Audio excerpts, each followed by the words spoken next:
आगे बढ़ रहे हैं वह आपके मार्गदर्शन में अवश्य ही सिद्ध होगा। हम सभी लोग उत्तराखंड वासी भली भांति जानते हैं कि आप हमेशा से उत्तराखंड के प्रति आपका जो लगाव है वो किसी से छुपा हुआ नहीं है। जब आप गुजरात के मुख्यमंत्री थे और उस समय जब भयंकर त्रासदी उत्तराखंड के अंदर आई थी, तब भी आपने आगे बढ़कर ये पेशकश करी थी कि उत्तराखंड के और बाबा केदार की उस प्रांगण का आप पुनर्निर्माण का काम करेंगे। भाइयों बहनों,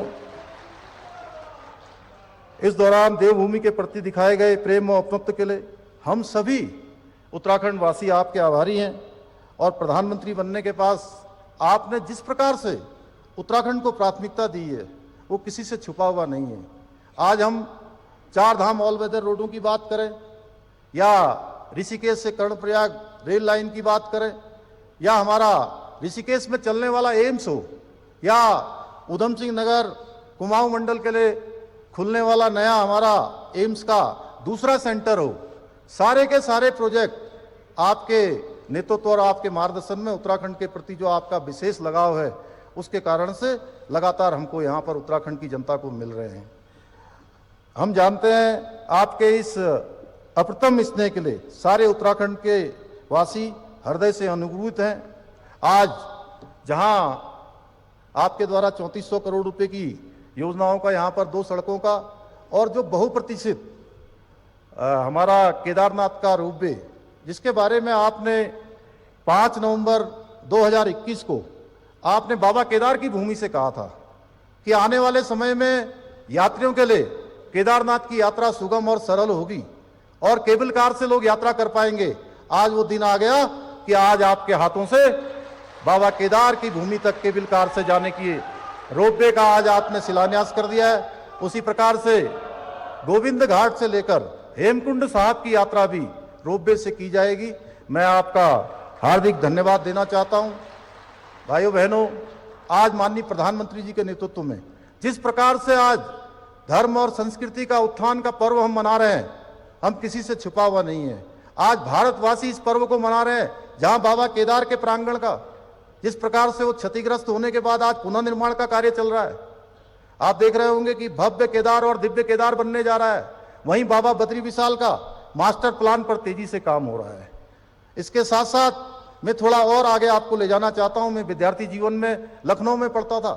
मैं 1999 में अयोध्या गया था और मैंने तब वहां देखा कि बाबा भगवान राम टेंट के अंदर हैं और वहां से जब आया तो मन में एक अजीब सा, मैं कहूं तो उदासी आई कि हम कहते थे राम लला हम आएंगे, मंदिर वहीं बनाएंगे, और लंबा समय लंबा कालखंड बीत गया, मंदिर नहीं बन पाया।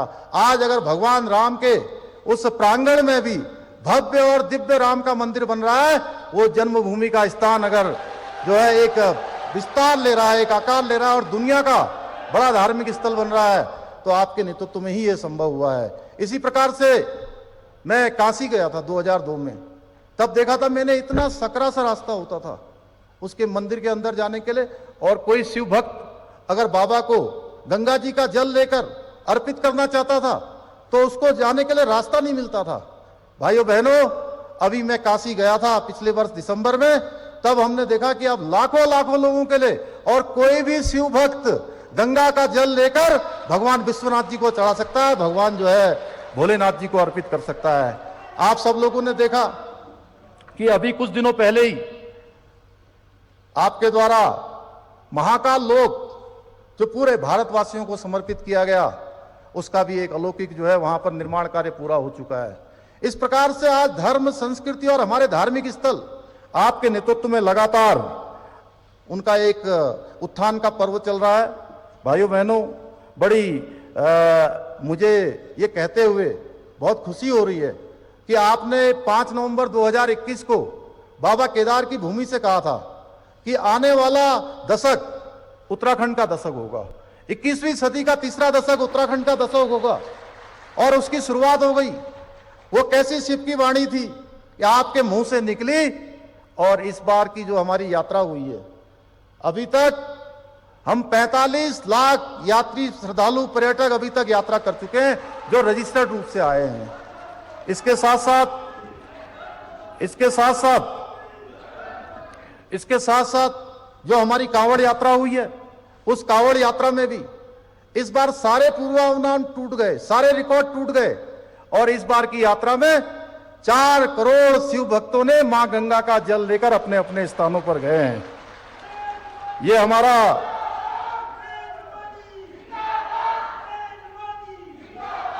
आपके नेतृत्व में स्वर्णिम कालखंड भारत की सांस्कृतिक आध्यात्मिक चेतना के पुनरुत्थान का कालखंड है। आधुनिकता के संतुलित समावेश के साथ साथ आज सनातन संस्कृति का वैभव पुनर्जीवित हो रहा है। भारत पुनः विश्व गुरु के स्थान पर स्थापित हो रहा है। समूचे विश्व को आज आपका कहीं न कहीं नेतृत्व और मार्गदर्शन मिल रहा है। भाइयों बहनों, इसका प्रत्यक्ष उदाहरण है रूस यूक्रेन का युद्ध हो रहा था, जहां भारत के जो हमारे बेटे थे, बेटियां थी, बच्चे थे, वहां से आने के लिए भारत का तिरंगा तो कंधे पर लेकर चल ही रहे थे, वो तो सुरक्षित उस सीमा से बाहर आ ही रहे थे।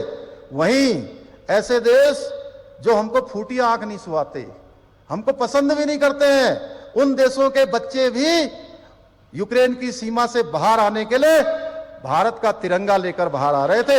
यह है नया भारत। नए भारत को गढ़ने का काम मोदी जी के नेतृत्व में हो रहा है।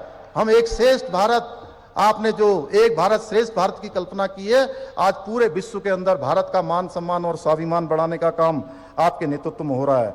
आज जहां विश्व के समक्ष जो भी समस्याएं हैं, उनके समाधान के लिए सभी विश्व शक्तियां भारत की ओर देख रही हैं, भारत की नीतियों का अनुसरण कर रही हैं। पहले चूंकि ये मलारी गांव और उत्तराखंड हमारा सैनिक बाहुल्य प्रदेश है, सैनिक बाहुल्य प्रदेश के अंदर हम जानते हैं हमारे परिवारों में, हमारे सेना के लोगों में किस प्रकार का उनके घर में वातावरण होता है। पहले के समय में जो सीमा पर काम करने वाले हमारे सैनिक होते थे, अगर कोई गोली उनको लगती थी या कोई गोली दूसरी तरफ से आती थी, तो भाइयों बहनों, गोली का जवाब देने के लिए उनको कई दिनों तक पूछना पड़ता था और ऊपर तक बात जाती थी और जवाब नहीं आता था। लेकिन आपके प्रधानमंत्री बनने के बाद अब किसी को कोई पूछना नहीं पड़ता है, अब गोली का जवाब गोली से दिया जाता है। ये नया भारत है। आदरणीय प्रधानमंत्री जी की दूरदर्शी नीतियों का परिणाम है कि कोरोना की गंभीर मार के बावजूद भी आज भारतीय अर्थव्यवस्था न केवल मजबूत बनी हुई है, बल्कि कई विकसित देशों से भी हम बेहतर प्रदर्शन कर रहे हैं। जहां एक और वैश्विक मंदी की चर्चा जोरों पर है, वहीं भारतीय अर्थव्यवस्था को तेजी से आगे बढ़ाने का काम अनुमान IMF द्वारा लगाया गया है। IMF का यह भी अनुमान है कि भारत 5 ट्रिलियन नहीं बल्कि $10 ट्रिलियन की इकोनॉमी बनाने में सक्षम है। यह बात हमारी शक्ति और सामर्थ्य को प्रदर्शित करती है। आदरणीय प्रधानमंत्री जी की दूरदर्शिता आर्थिक मोर्चे पर ही नहीं, सामरिक मोर्चे पर भी बेहद स्पष्ट है। आज किसी दुश्मन की हिम्मत नहीं है कि वो भारत की तरफ आंख उठाकर देख ले। आज हमारी सेना का मनोबल है, हमारे सैनिकों का जिस स्तर का जोश है, उसका एक बड़ा कारण आपके द्वारा दिया जाने वाला प्रोत्साहन है। आपकी, चाहे आप मुख्यमंत्री हो या प्रधानमंत्री के रूप में, आपकी होली हो, आपकी दिवाली हो, आपका कोई भी त्योहार हो, हमेशा आप सीमांत से सीमांत सैनिकों के बीच में जाकर मनाते हैं, उनके मनोबल को बढ़ाने का काम करते हैं।